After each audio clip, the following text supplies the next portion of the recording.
Hello friend, स्वागत है आपका अपना YouTube channel NK study stage पर। तो हम लोग इस वीडियो में बात करेंगे रेलवे ग्रुप डी 2025 एग्ज़ाम का। ठीक है, तो हम लोग आज इस वीडियो में डिस्कस करेंगे जीके का सेशन। ठीक है, हिस्ट्री देखेंगे। आज हिस्ट्री में क्या देखेंगे तो सल्तनत काल देखेंगे, किसने दिल्ली पर प्रथम शासन किया और कब से कब तक किया, इनके रिलेटेड सारा क्वेश्चन देखेंगे। ठीक है, और इस वीडियो में हम लोग एक एक वंश को लेकर, एक एक डायनेस्टी को लेकर चर्चा करेंगे। ठीक है, तो चलिए आज शुरुआत करते हैं। हम लोग ये पहला दिन है, तो आज से हम लोग शुरुआत करते हैं आपका स्लैब डायनेस्टी से, जिसको बोलते हैं हम लोग दास वंश। ठीक है, चलिए वहाँ से शुरुआत करते हैं और पर डे आपको 25-25 क्वेश्चन मिलेगी। ठीक है, तो आप लोग चैनल पर नए हैं तो चैनल को सब्सक्राइब और बेल आइकन को प्रेस कर लीजिएगा, ताकि इस तरह की इंपॉर्टेंट वीडियो आप लोग तक पहुँचे। ठीक है, और साथ ही हमारे टेलीग्राम चैनल को ज्वाइन कर लीजिएगा, जिसका लिंक डिस्क्रिप्शन बॉक्स में है। वहाँ आपको इस वीडियो की सारी फ्री PDF मिल जाएगी। ठीक है, विथ आंसर के साथ। ठीक है, ताकि आप लोग रिवीजन कर पाओ। ठीक है, चलिए शुरुआत करते हैं पहला प्रश्न से। कहता है कि मामलुक वंश की स्थापना किसने की थी। ठीक है, मामलुक वंश की स्थापना किसने की थी। ऑप्शन है आपके पास Iltutmish, option B Qutbuddin Aibak, option C Firoz Shah Tughlaq और ऑप्शन डी है बलबन। तो इसका जो राइट आंसर हो जाएगा फ्रेंड्स, वो हो जाएगा कुतुबुद्दीन ऐबक। कुतुबुद्दीन ऐबक ने ही मामलुक वंश, मामलुक वंश को ही कहते हैं हम लोग दास वंश, दास वंश को ही कहते हैं हम लोग गुलाम वंश। ठीक है, तीनों कहा जाता है। तो इसी ने ही स्थापना किया था इसका। ठीक है, और यह गौरी का गुलाम था, याद रखिएगा। यह किसका गुलाम था? मोहम्मद गौरी का गुलाम था।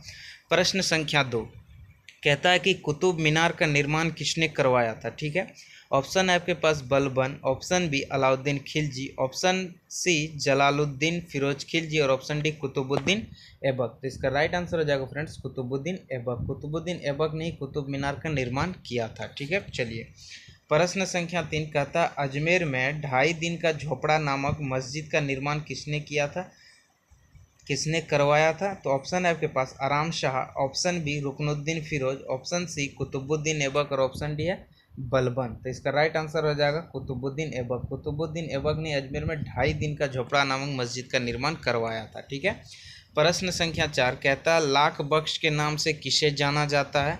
लाख बख्श, तो ऑप्शन है आपके पास Firoz Shah Tughlaq, option B Iltutmish, option C Razia Sultan और ऑप्शन डी कुतुबुद्दीन ऐबक। तो इसका राइट आंसर हो जाएगा फ्रेंड्स कुतुबुद्दीन ऐबक। कुतुबुद्दीन ऐबक को ही लाख बख्श के नाम से जानते हैं। ठीक है, चलिए प्रश्न, लाख बख्श मतलब होता है लाखों का दान देने वाला। ठीक है, चलिए प्रश्न संख्या 5 कहता है प्राचीन नालंदा विश्वविद्यालय को ध्वस्त किसने किया था। तो ऑप्शन है आपके पास Iltutmish, option B Ulugh Khan, option C Bakhtiyar Khilji और ऑप्शन डी जलालुद्दीन फिरोज खिलजी।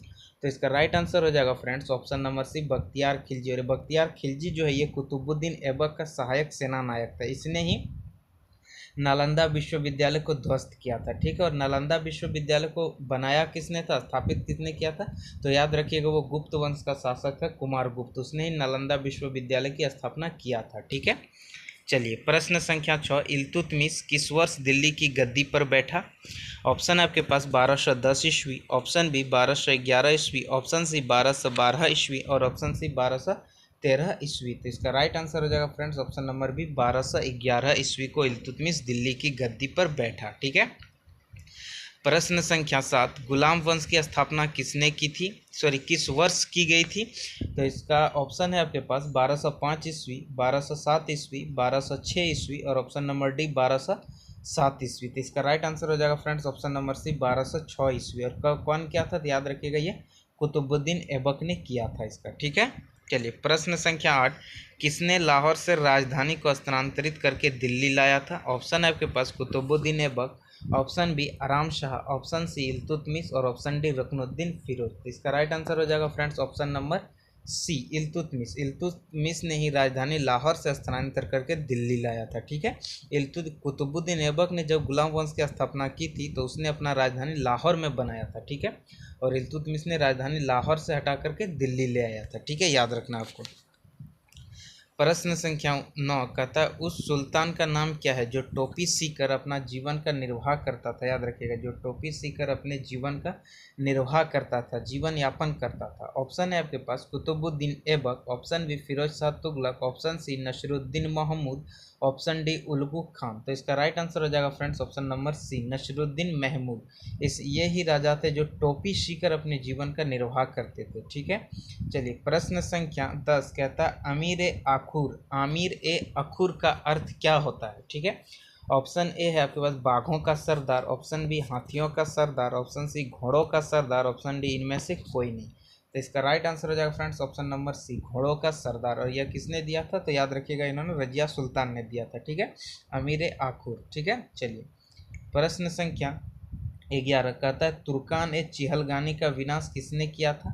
तुर्कान ए चिहलगानी, ऑप्शन है आपके पास Firoz Shah Tughlaq, option B Balban, option C Iltutmish और ऑप्शन डी कुतुबुद्दीन ऐबक। तो याद रखिएगा तुर्कान ए चिहलगानी का विनाश बलबन ने किया था। ऑप्शन नंबर बी इसका करेक्ट आंसर हो जाएगा। ठीक है, चलिए प्रश्न संख्या 12 सिजदा एवं पेबोस प्रथा की शुरुआत किसने किया था? ऑप्शन है आपके पास Qutbuddin Aibak, option C Alauddin Khilji, option C Balban और ऑप्शन डी है इल्तुतमिश। तो याद रखिएगा सिजदा एवं पेबोस प्रथा की शुरुआत बलबन ने किया था। ठीक, किसने किया था? बलबन ने किया था। ठीक है, चलिए प्रश्न संख्या 13 कहता है किसने लोह एवं रक्त नीति का पालन किया था? तो ऑप्शन है आपके पास इल्तुतमिश, ऑप्शन बी है फिरोज शाह तुगलक, ऑप्शन सी है बलबन और ऑप्शन डी है रुकनुद्दीन फिरोज।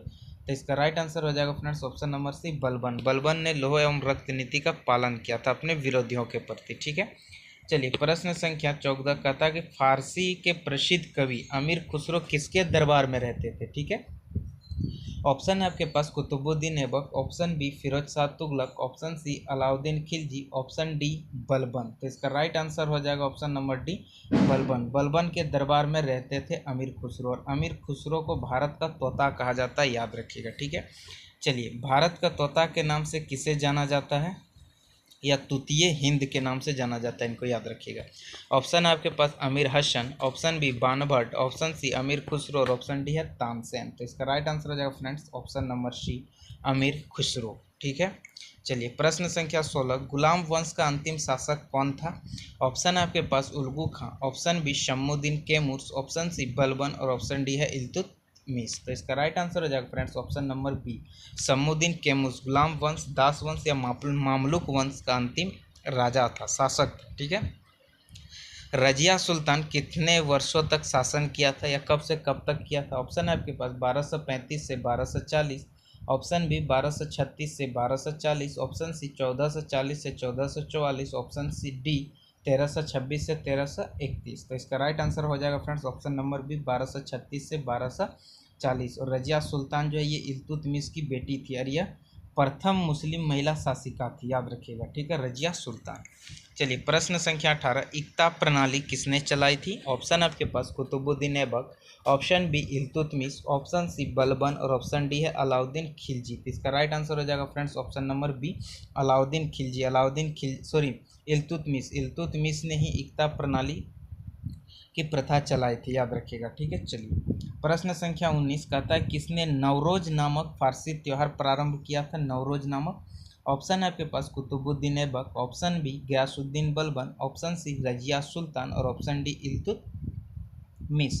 तो इसका राइट आंसर हो जाएगा friends option number B Ghiyasuddin Balban ने ही नवरोज नामक फारसी त्यौहार प्रारंभ किया था। ठीक है, और ये सभी प्रश्न पूछे गए हैं रेलवे एग्जाम में। ठीक है, चाहे एनटीपीसी हो, ग्रुप डी हो, एएलपी हो, इन सभी एग्जाम में ये पूछा हुआ प्रश्न है। ठीक है, याद रखिएगा इसको।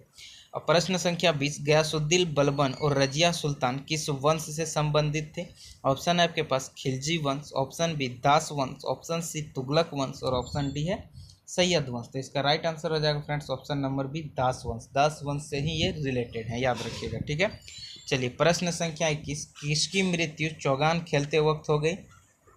ठीक है, ऑप्शन ए है आपके पास Ghiyasuddin Balban, option B Firoz Shah Tughlaq, option C Qutbuddin Aibak और ऑप्शन डी है इल्तुतमिश। तो याद रखिएगा इसका राइट आंसर हो जाएगा friends option number C Qutbuddin Aibak. Qutbuddin Aibak की मृत्यु चौगान खेलते वक्त हो गई थी। चौगान होता है घुड़सवारी करना, घोड़े से गिरकर इनकी मृत्यु हो गई थी, याद रखिएगा। ठीक है, चलिए प्रश्न संख्या 22 कहता है रजिया सुल्तान जो ये किनकी बेटी थी? ठीक है, किसकी बेटी थी? ऑप्शन है आपके पास Qutbuddin Aibak, option B Balban, option C Iltutmish और ऑप्शन डी है रुकनुद्दीन फिरोज। तो याद रखिएगा ये इल्तुतमिश की बेटी है रजिया सुल्तान। ठीक है, चलिए प्रश्न संख्या 23 कहता है दिल्ली सल्तनत की पहली महिला शासिका कौन थी? पहली महिला शासिका कौन थी? ऑप्शन है आपके पास मणिकर्णिका, ऑप्शन बी है चांद बीबी, ऑप्शन सी रानी रूपमती और ऑप्शन डी है रजिया सुल्तान। तो इसका राइट आंसर हो जाएगा friends option number D Razia Sultan. ये दिल्ली सल्तनत की पहली महिला शासिका थी। ठीक है, याद रखना है। चलिए, प्रश्न संख्या 24 कहता है कौन सा वंश लगभग 84 वर्ष तक दिल्ली में शासन किया था, 84 वर्षों तक। ठीक है, ऑप्शन है आपके पास गुलाम वंश, ऑप्शन बी ऑप्शन ए है आपके पास मुगल वंश, ऑप्शन बी गुलाम वंश, ऑप्शन सी लोधी वंश और ऑप्शन डी खिलजी वंश। तो इसका राइट आंसर हो जाएगा फ्रेंड्स ऑप्शन नंबर बी गुलाम वंश। गुलाम वंश ने 84 वर्षों तक शासन किया था दिल्ली सल्तनत पे, याद रखिएगा। ठीक है, प्रश्न संख्या 25 और ये लास्ट प्रश्न है। ठीक है, कहता है दास वंश का शासन कब से कब तक था। ऑप्शन ए है 1210 से 1294 ईस्वी, ऑप्शन बी 1206 से 1290 ईस्वी, ऑप्शन सी 1215 से 1299 ईस्वी और ऑप्शन डी है 1202 से 1286 ईस्वी। तो इसका राइट आंसर हो जाएगा फ्रेंड्स ऑप्शन नंबर बी 1206 से 1290 ईस्वी, टोटल 84 वर्षों तक शासन किया। ठीक है, ये था इसका right answer option number B. ठीक है, थैंक यू दोस्तों, मिलते हैं नेक्स्ट वीडियो में एक नए डायनेस्टिक प्रश्न के साथ हिस्ट्री का। धन्यवाद, थैंक यू।